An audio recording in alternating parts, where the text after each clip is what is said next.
नमस्कार, मैं मनमोहन मिश्र एक बार फिर आप लोगों के बीच कुछ मुद्दों को लेकर के जो आज देश की सबसे बड़ी समस्या बन चुकी है। वो मुद्दा है नरेंद्र मोदी। आप समझ सकते हैं नरेंद्र मोदी के अलावा देश में कोई समस्या हो ही नहीं सकती। और जिस देश में जब नरेंद्र मोदी जैसे लोग यानी नरेंद्र मोदी प्रधानमंत्री हो तो देश खतरे में ही होगा, इससे इनकार नहीं किया जा सकता। मेरे दोस्त, आज नरेंद्र मोदी से कम आरएसएस की बात ज्यादा करना चाहूंगा, आप लोगों के सामने, आप लोगों के बीच रखना चाहूंगा, जिसे आप समझने की कोशिश कीजिए। दोस्तों, नरेंद्र मोदी एक ऐसे भस्मासुर बन चुके हैं जो अब आरएसएस को भी निगल जाना चाहते हैं। आरएसएस छटपटा रहा है, तड़प रहा है, कोशिश कर रहा है, लेकिन कुछ कर नहीं पा रहा है और शायद कर भी ना पाए, क्योंकि आरएसएस का जन्म ही कायरता की सोच से निकला हुआ है। ऐसे भी कह सकते हैं कि आरएसएस की मानसिकता उसके जन्म से देश के सामने आ चुकी थी। आरएसएस के जन्मदाता जिन्होंने आरएसएस को बनाया, आरएसएस के फादर मदर जो भी हैं, वो अंग्रेजों के साथ मिले हुए थे, अंग्रेजों की दलाली किया करते थे, अंग्रेजों के दलाल थे, अगर ये शुद्ध भाषा में कहा जाए तो। और कायर थे। कायर थे, इस बात का सबसे बड़ा प्रमाण यही है कि वो अंग्रेजों के साथ थे। बाकी और बहुत सी बातें आप सुन चुके हो, जानते होंगे कि आरएसएस ने भारत छोड़ो आंदोलन का भी विरोध किया था। आरएसएस हर मौके पर भारत की आजादी के खिलाफ खड़ा रहा। भारत की आजादी नहीं चाहता था, शायद वो चाहता था कि अंग्रेज हमेशा रहें और वो मिलकर के राज करें, या जब अंग्रेज जाएं तो उनको सत्ता मिले, वो राज करें इस देश पर। ये उनकी सोच रही होगी या थी।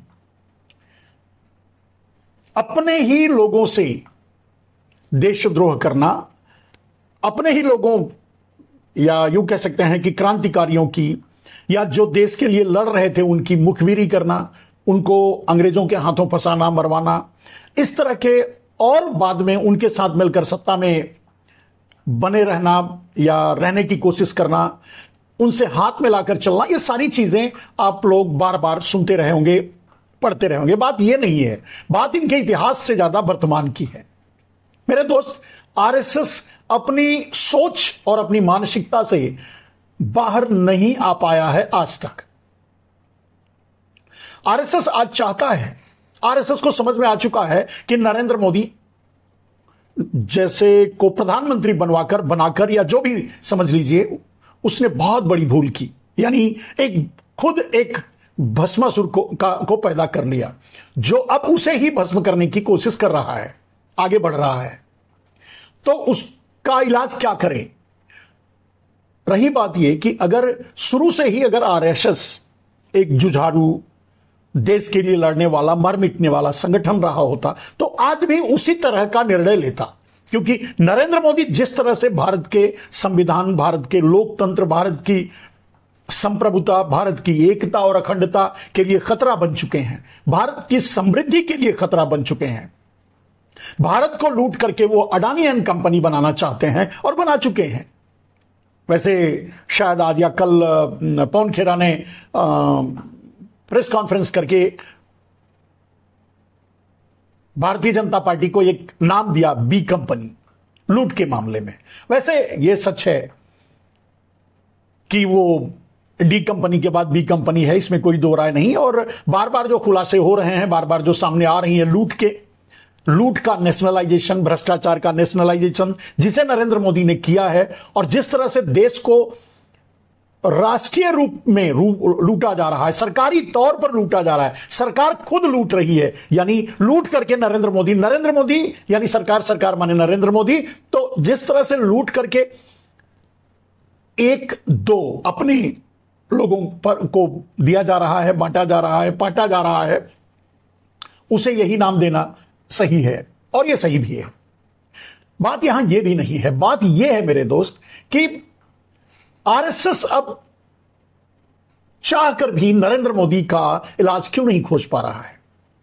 क्योंकि आज भी आरएसएस पीछे से लड़ना चाहता है, पीठ पर वार करना चाहता है, सीने पर वार करने की कोशिश नहीं कर पा रहा है, हिम्मत नहीं जुटा पा रहा है।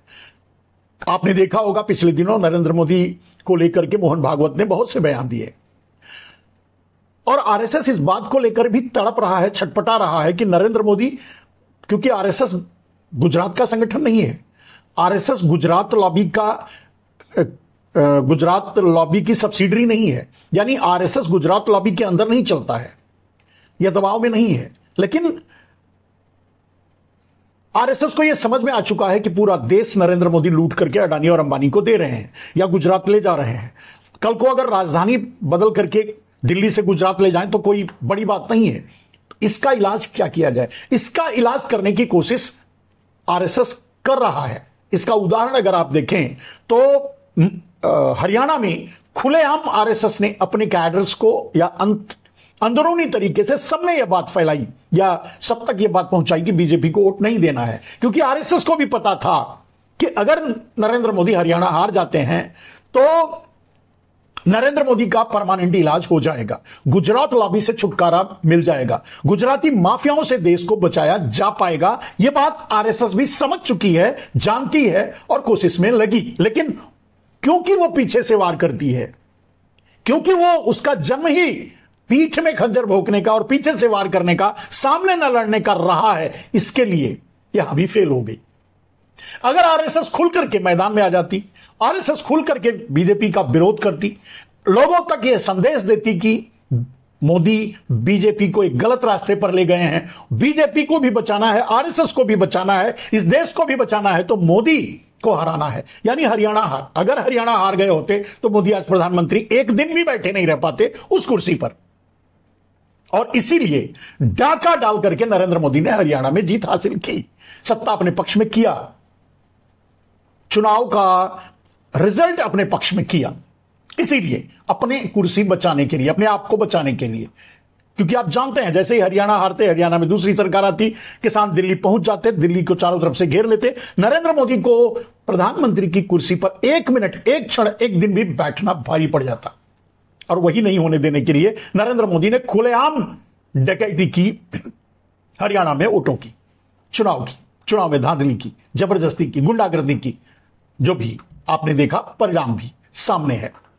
हरियाणा में नरेंद्र मोदी की जीत यानी भारतीय जनता पार्टी की जीत से जितना चकित पूरी मीडिया हो गई, गोदी मीडिया भी चकित हो गई, आम सोशल मीडिया चकित हो गई, राष्ट्रवादी मीडिया चकित हो गई, हम जैसे लोग चकित हो गए, देश के सभी वर्ग चकित हुए, कांग्रेस सहित और दूसरी पार्टियों सहित पूरा देश भौचक्का रह गया। उसके बाद भी आपने देखा कि रिजल्ट नरेंद्र मोदी के पक्ष में गया। सबसे ज्यादा अगर चकित रहने वाला इसमें कोई था तो वो आरएसएस थी। आरएसएस को सबसे बड़ा झटका लगा, उसकी योजना फेल हो गई। नरेंद्र मोदी से छुटकारा पाने की क्या करते? चुपचाप, क्योंकि कायर है। मैंने कहा आरएसएस की मानसिकता कायराना है।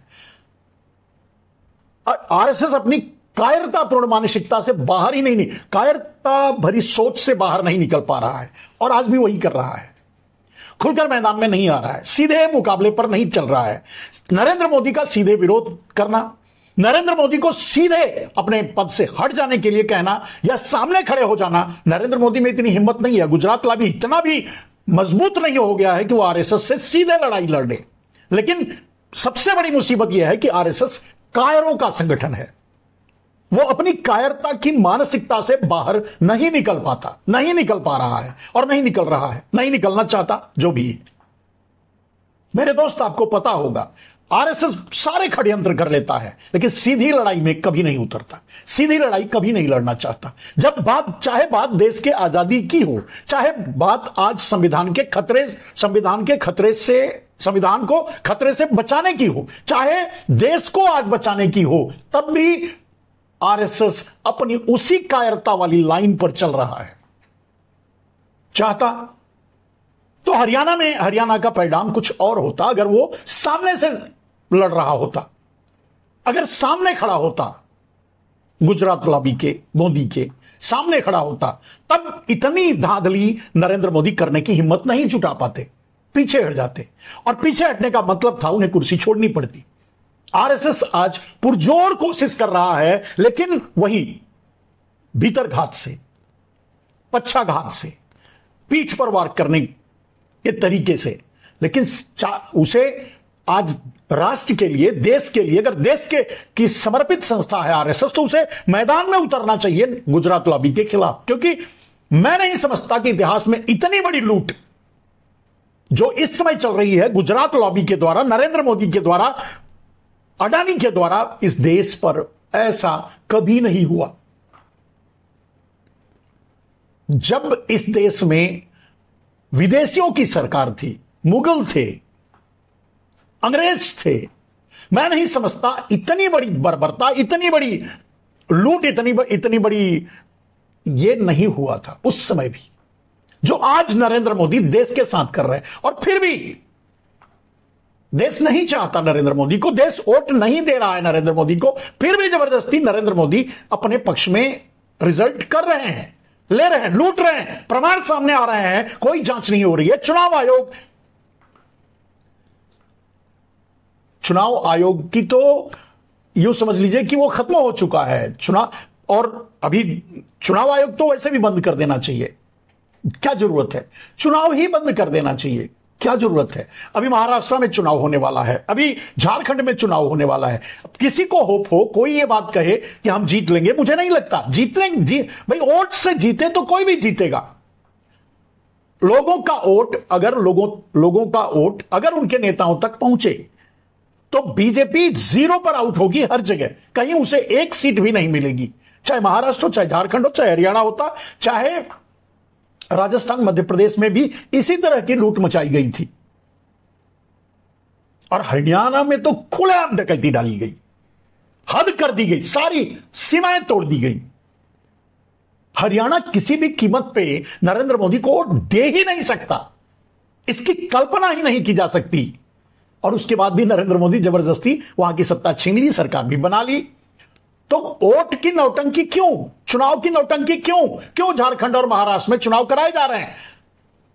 हिजड़ा आयोग यानी चुनाव आयोग को चाहिए कि सीधे डिक्लेयर कर दे मोदी विजयी हो गए, उनके सारे कैंडिडेट्स विजयी हो गए, सरकार बनाने के लिए आमंत्रण दे दे, इट्स बेटर। क्या जरूरत है खर्च करने की, क्या जरूरत, जब सब कुछ निष्क्रिय हो चुका है। नरेंद्र मोदी अब जबरदस्ती हर जगह की सत्ता छीन ही लेंगे, बैठ ही जाएंगे, तो इन सारी नौटंकियों की क्या जरूरत है? अब इसके बाद शुरू होता है आरएसएस की भूमिका, आरएसएस की वास्तविकता, आरएसएस की मानसिकता, आरएसएस का कायरानापन, जो देश के लिए दंश बन चुका है। समझने की कोशिश कीजिए मेरे दोस्त। अगर आरएसएस सीधे, क्या यह सच है आरएसएस के लगभग हर नेता, हर बड़े जो आरएसएस के हैं, अगर उनसे सवाल किया जाए, पूछा जा रहा है, वो बोल रहे हैं, पीछे यही बोल रहे हैं कि मोदी से छुटकारा दिलाना इस देश को बहुत जरूरी है, वरना देश ही खत्म हो जाएगा। देश पूरा सिमट करके गुजरात चला जाएगा। यह बात आरएसएस समझ रहा है, आरएसएस के लोग समझ रहे हैं, बीजेपी समझ रही है, बीजेपी के लोग समझ रहे हैं, सब विरोध कर रहे हैं, सब चाहते हैं नरेंद्र मोदी गुजरात लॉबी से इस भारतीय जनता पार्टी और आरएसएस या देश को छुटकारा मिले, नहीं मिल पा रहा है। और इसका सबसे बड़ा अगर दोष किसी को दिया जा सकता है तो वो है आरएसएस, क्योंकि आज भी वो सच के लिए नहीं लड़ना चाहता, आज भी वो देश के लिए नहीं लड़ना चाहता, आज भी वो देश के लिए सामने नहीं आना चाहता। सास बहू के झगड़े की तरह ताना देता है। मोहन भागवत को देखा आपने, कैसी कैसी बातें नरेंद्र मोदी के बारे में किए, ये बातें सीधे कही जा सकती थी। एक सास, एक बहू, देवरानी, जेठानी, औरतों का जो झगड़ा होता है ताने की तरह होता है, वो ताना मारते हैं, व्यंग कसती हैं। वही काम आरएसएस कर रहा है, एक कायराना हरकत कर रहा है। जिस भस्मासुर को उसने पैदा किया है उसे वो खत्म करने की कोशिश नहीं कर रहा है, सामने आकर के कर रहा है, पीछे से। अरविंद केजरीवाल को आगे करके, अपने प्रोजेक्ट बी को सामने रख करके, या किसी और तरीके से, किसी अन्य तरीके से, या छुपे तौर से, या अपने कैडर्स को अंदर से मैसेज भेज करके चाहता है कि वो गुजरात लॉबी से बीजेपी और भारत को बचा लिया जाए, लेकिन नहीं बचा पा रहा है क्योंकि वो उसकी हरकत, उसका काम कायराना है। वैसे भी मैंने कहा शुरू में ही कि बीजेपी कायरों का संगठन है। शुरू से उसका इतिहास यही रहा है। जन्म से उसका जन्म और उसका प्रादुर्भाव जो हुआ उस समय, उसके बाद उसका विकास, और आज तक भी देखेंगे तो आरएसएस अपने ही ट्रैक पे चलता है।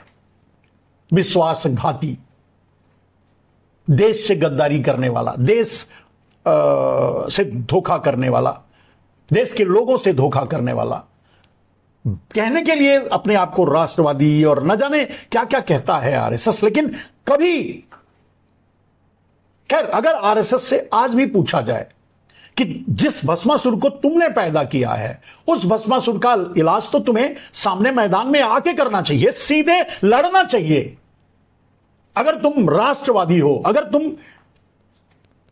नहीं हो पा रहा है मेरे दोस्त। इसीलिए अब सारे होप्स, मतलब सारी उम्मीदें खत्म हो चुकी हैं। देश के जितने भी राष्ट्रवादी पत्रकार हैं, जितने बुद्धिजीवी हैं, जो भी हैं, उनके सारे प्रेडिक्शन गलत हो जाते हैं। हम भी गलत होते हैं बार बार बोल करके। इसीलिए हमने बोला, अब कुछ दिनों तक तो मैंने वीडियो ही नहीं बनाया, बोलने का मन ही नहीं करता। किस बात पे बोला जाए? जब डाका ही डालना है, जब डाकू लूटेगा, जब चोर लुटेरे इस देश पर राज करते रहेंगे, उनका कोई इलाज ही नहीं है, तो क्या बोला जाए? कैसे? किसी ने, देश के जितने लोगों ने यह प्रेडिक्शन किया, या जितने लोगों ने यह अनुमान लगाया, या जितने लोगों ने रिसर्च करके यह बातें सामने रखी कि नरेंद्र मोदी हरियाणा हार रहे हैं, सबके सब गलत हो गए। कैसे? नरेंद्र मोदी ने सबको गलत साबित कर दिया अपनी डकैती के बल पे, चोरी के बल पे, सीनाजोरी के बल पे, चुनाव आयोग के बल पे, और देश चुनाव आयोग और आरएसएस के दिए दंश को झेल रहा है। मेरे दोस्त, मैं समझता हूं कि नरेंद्र मोदी अब लाइलाज हो चुके हैं। नरेंद्र मोदी जैसी बीमारी अब इस देश के लिए मैं नहीं समझता कहां ले जाएगी, किस स्तर तक गिराएगी। आप देख रहे हैं, गरीबी, भूखमरी, महंगाई, बेरोजगारी, सब कुछ कंट्रोल से बाहर हो रहा है। लेकिन अडानी की संपत्ति बेलगाम बढ़ती जा रही है, क्योंकि लूटा हुआ माल नरेंद्र मोदी अडानी को सौंप चुके हैं।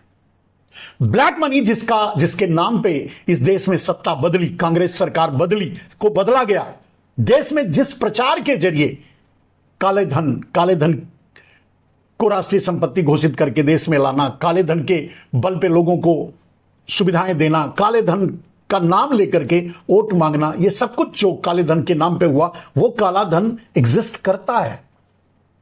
वो काला धन अभी भी है, और वो नरेंद्र मोदी के हाथ में है, और उसी के बल पे अडानी को नरेंद्र मोदी दूसरे तीसरे नंबर पे पहुंचा रहे हैं, देश को खरीदवा रहे हैं। देश का सारा इंफ्रास्ट्रक्चर,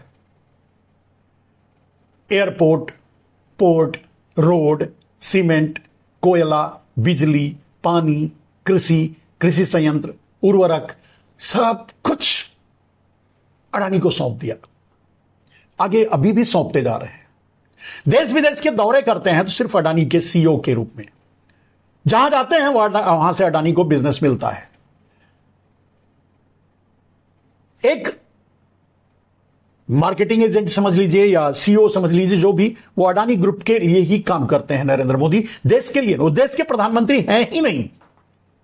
और नरेंद्र मोदी ने बहुत पहले यह बात कही थी कि मैं गुजराती हूं, व्यापार मेरे खून में है, और यह व्यापारी कभी राजा बन ही नहीं सकता।